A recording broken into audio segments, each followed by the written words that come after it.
All right, good afternoon, everybody. You are listening to Mo's Superfun local show. I am obviously not Mo. Mo is currently in New York City, representing the UMSL radio at some radio convention. I should have looked up the name. Whatever. Anyway. I don't even know that. Okay.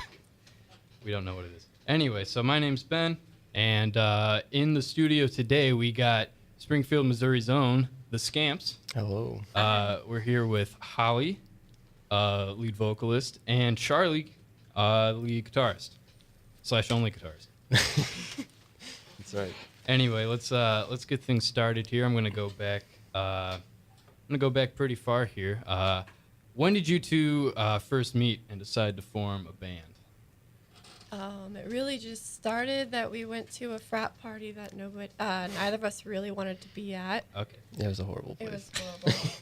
It was towards the beginning of whenever we first went to MSU, and he was there DJing, and they didn't like him very much because there wasn't enough words That in was his music. my first and last DJ gig ever.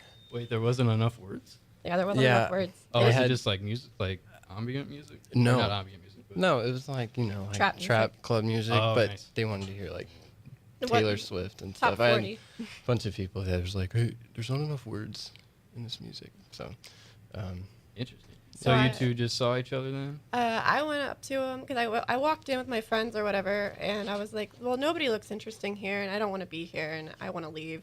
I was like, the only person who looks remotely interesting is probably the DJ. So I went up to him, and I was like, hey, what kind of music do you like listening to? And he's like, oh, just trap stuff. And I'm like, which Are was you a lie. I was like, wait, what? I'm like, well, have you ever heard of Aphex Twin? And he's like, oh, yeah, I have. And I thought that starting a band at MSU was going to be really easy.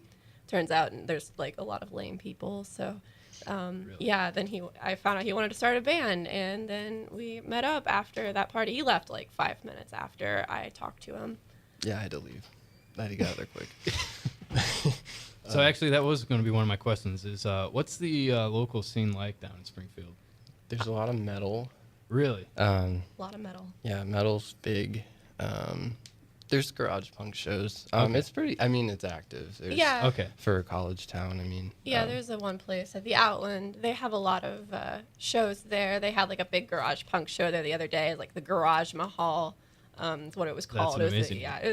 It's okay. It's alive, but Okay. Yeah. Because for whatever reason, like I was thinking about this, and like when I thought of like Springfield local music, for whatever reason, I kept thinking like country and western. If you look for that, you can find it too. Yeah. There's a lot of. Because I just thinking like all these country western like cowboy songs, and then you guys come up. And it's Yeah. like, oh. Yeah, luckily we haven't had to like share a bill with any bluegrass. Oh, that would be Acts. interesting. I Yeah. think it would blend together well. Really.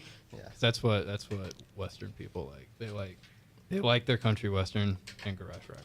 It's a good Yeah, combo, good. yeah. Anyway, so how long have you two been playing music? Not like together, but like individually. Oh, individually. Yeah.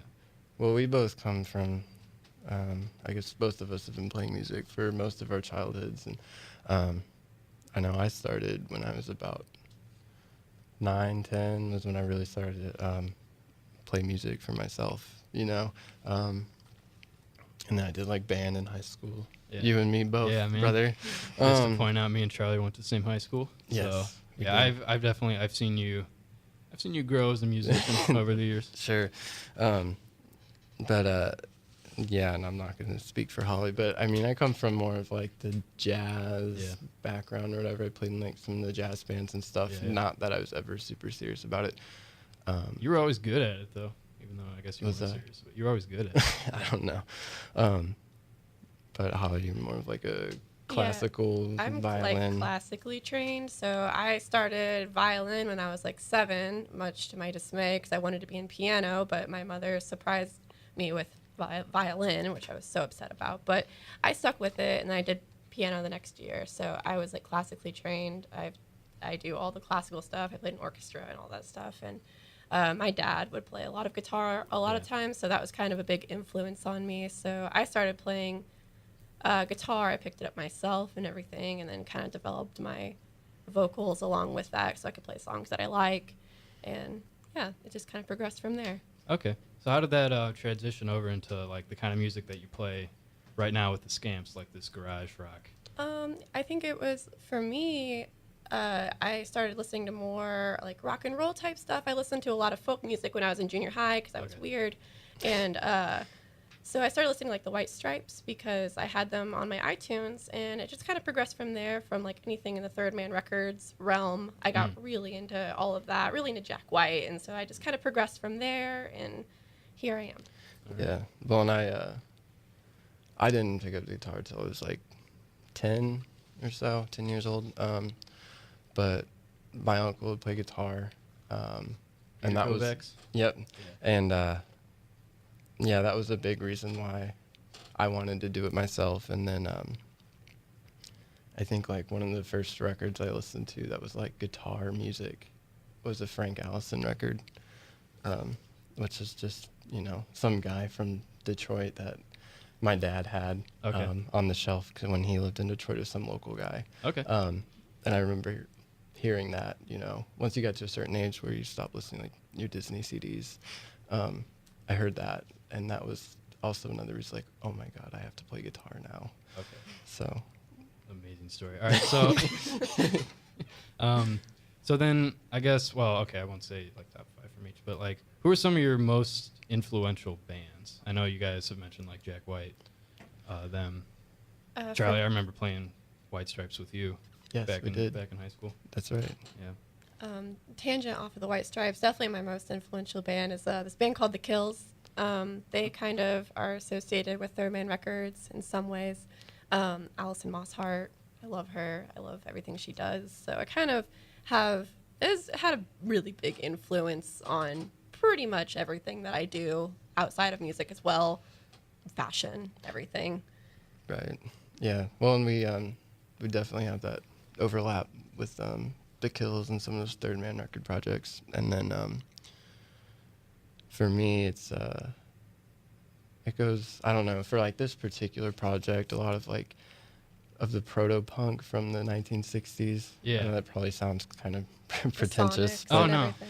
The Sonics. The, Yeah, I noticed you guys have level travel Yeah. on both your records. Yes, we redid it to Yeah. make it better. Better. Yeah.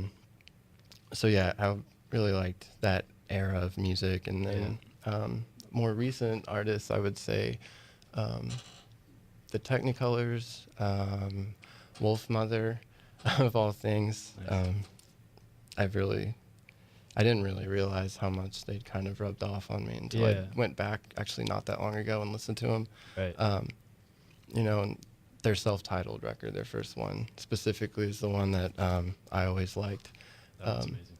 Yeah. And yeah, there's things like I noticed after I listened to it again, like the guitar and the bass play the exact same part for like Right. most of the record. Yeah. So you have like a really thick guitar sound. Yeah, I get you. Yeah, I noticed you guys also have you use keyboard on a lot of your Yes. songs. Yeah, Kinda that goes too. The Yeah. with Wolf the Mother's 60s. organ. Yeah.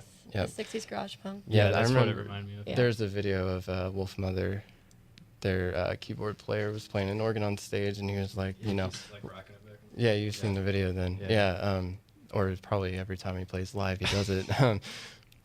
But yeah, I always thought that was so cool. Just have like a keyboard that you can Yeah. just. Another Just is rock. Jonathan Destroy. Fire Eater. They use they're not very well known. They're kind of the Kills did a cover of them. They broke up a long time ago, back in the 90s, but they use the keyboard as well with their stuff, and there's like super unique sounds. So they're an influence on me, especially with vocals, because he's just kind of way out there with the vocals, you know, just loud and obnoxious, kind of, but Right. still good. All right. Okay, we are going to take a quick, short break. We will be back with the Scamps, Charlie and Holly here, and we will be listening to a live song from them. What song? What song are you gonna play? Oh, you're gonna play First, we're doing Venus and Furs. Venus and Furs. Yeah. Okay, Yes. so stay tuned for the cover of Velvet Underground song Venus and Furs. We will be right back.